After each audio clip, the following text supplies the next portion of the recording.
નમસ્કાર મિત્રો, આજની વાતમાં આપનું સ્વાગત છે અને આજે વાત કરીશું ગુજરાતના મુખ્યમંત્રી અને ઉપમુખ્યમંત્રી દિલ્હીના પ્રવાસે છે।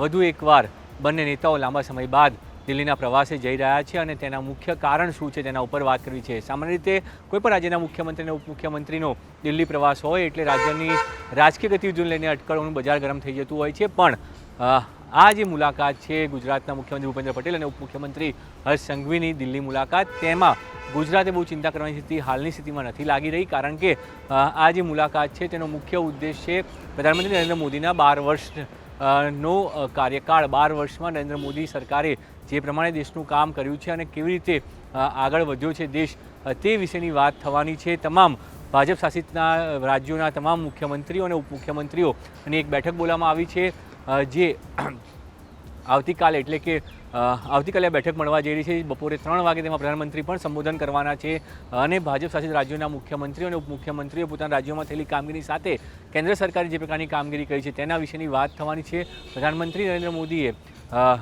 કેન્દ્રમાં શાસન સંભાળ્યાના 12 વર્ષ પૂરા થયા છે અને તેના માટે લાંબો કાર્યક્રમ જાહેર કરવામાં આવ્યો છે। જો કે આ વખતે કોઈ ઝાકમઝોળવાળા મોટા કાર્યક્રમો નથી, તામઝામ નહીં જોવા મળે, પણ તમામ વર્ગ અને તમામ લોકો સુધી પહોંચવાનો પ્રયાસ થયો છે। સ્વચ્છતા અભિયાનથી પણ લોકોને જોડવામાં આવી રહ્યા છે, સાથે રાજકીય ગતિવિધિઓ પણ થઈ રહી છે।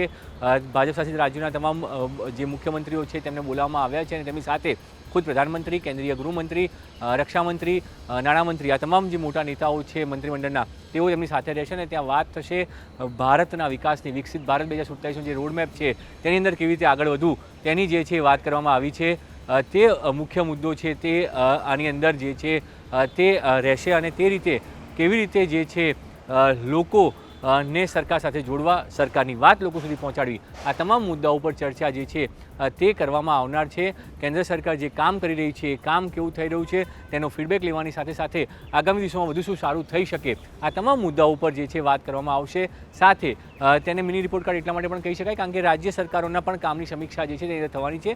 જે રાજ્યોએ ખૂબ સારું કામ જે ક્ષેત્રમાં કર્યું છે તેનું પ્રેઝન્ટેશન પણ સામાન્ય રીતે જ્યારે આ બેઠક થતી હોય છે ભાજપ શાસિત રાજ્યોના મુખ્યમંત્રી, તો તેની અંદર જે તે રાજ્યમાં સારું પરફોર્મન્સ થયું હોય તે સેક્ટરને લઈને પણ પ્રેઝન્ટેશન થતું હોય છે।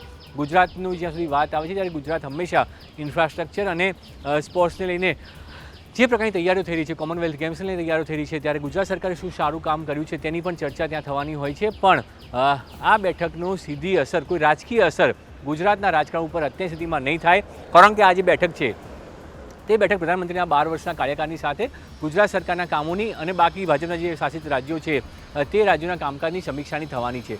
બીજો મહત્વનો મુદ્દો છે કે તેના પછી બીજા દિવસે નીતિ આયોગની બેઠક છે અને નીતિ આયોગની બેઠકમાં પણ મુખ્યમંત્રી અને ઉપમુખ્યમંત્રી ભાગ લેવાના છે, એટલે 2 દિવસનો તેમનો આ દિલ્હી પ્રવાસ છે, જેની અંદર મુખ્ય એજન્ડા જે છે એ સરકારી એજન્ડા છે, તેની અંદર રાજકીય એજન્ડા ઓછો છે।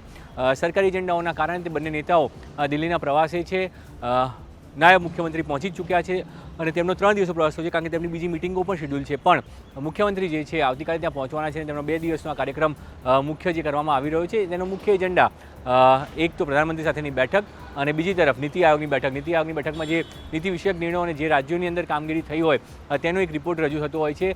નીતિ આયોગની બેઠકની અંદર તમામ રાજ્યોના મુખ્યમંત્રી, ઉપમુખ્યમંત્રીઓ હાજર રહેતા હોય છે। પ્રધાનમંત્રી પણ જે છે તેનું સીધું મોનિટરિંગ કરતા હોય છે, કારણ કે નીતિ આયોગ દ્વારા જે નીતિઓ બની હોય છે, નીતિ આયોગના જે વિવિધ ઇન્ડેક્સ છે તેની અંદર કેવું પરફોર્મન્સ દરેક રાજ્યનું રહ્યું છે તેની પણ ચર્ચા ત્યાં થતી હોય છે અને કેવી રીતે તેને વધુ સારું કરી શકાય, કારણ કે આયોજન પંચની જે જગ્યાએ નીતિ આયોગે લીધી છે તો આગામી વર્ષોનો વિકાસનો રોડમેપ તેના ઉપર પણ નજર રહેતી હોય છે। એટલે લોકો ભલે કયાસો કરે, પણ જ્યારે ગુજરાતના મુખ્યમંત્રી અને નાયબ મુખ્યમંત્રી દિલ્હી પ્રવાસે ગયા હોય તો ગુજરાતના રાજકારણમાં હલચલ થવી સ્વાભાવિક છે, પણ હાલની સ્થિતિમાં એવી કોઈ હલચલની ચિંતા કરવાની જરૂર નથી, કારણ કે જે રીતે ગુજરાતમાં ભાજપનું પ્રદર્શન રહ્યું છે સ્થાનિક સ્વરાજ્ય ચૂંટણીઓમાં, ત્યારબાદ રાજ્યસભામાં પણ હવે બિનહરીફ બેઠકો થઈ છે 4-4 અને કોંગ્રેસ પોતાનો ઉમેદવાર નથી ઊભી રાખી શકી। 29 સુધી કોંગ્રેસને રાજ્યસભામાંથી પ્રતિનિધિત્વ નહીં મળે ગુજરાતમાંથી, તો આ તમામ મુદ્દાઓ છે। 27નો રોડમેપ પણ છે, 27માં કેવી રીતે આગળ વધવું, ભાજપ કેવી તૈયારી કરી રહ્યું છે, આ તમામ મુદ્દાઓ જે છે તેમાં સરકારની ભૂમિકા મહત્ત્વની છે અને મુખ્યમંત્રી અને નાયબ મુખ્યમંત્રી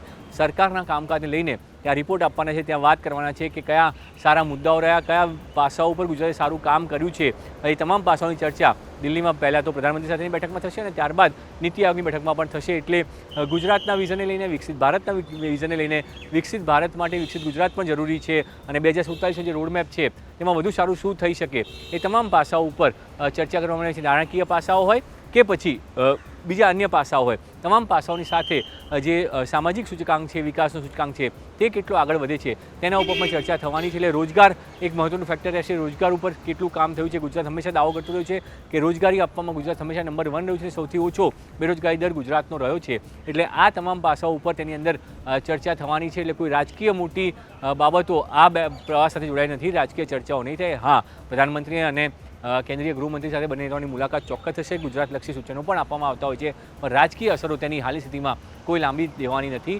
રાજકીય હલચલ પણ ગુજરાતમાં હાલની સ્થિતિમાં કોઈ છે નહીં. હમણાં તો તમામ વસ્તુઓ સ્થિર છે અને સરકાર જે રીતે કામ કરી રહી છે, સંગઠન કામ કરી રહ્યું છે, તેના ઉપરથી લાગી રહ્યું છે કે આગામી દિવસો સુધી કોઈ મોટી હલચલ ગુજરાતમાં હમણાં રાજકીય રીતે નહીં જોવા મળે. આજની વાતમાં આજે તો બસ આટલું જ. વધુ સમજાવજો ગુજરાત તરફ.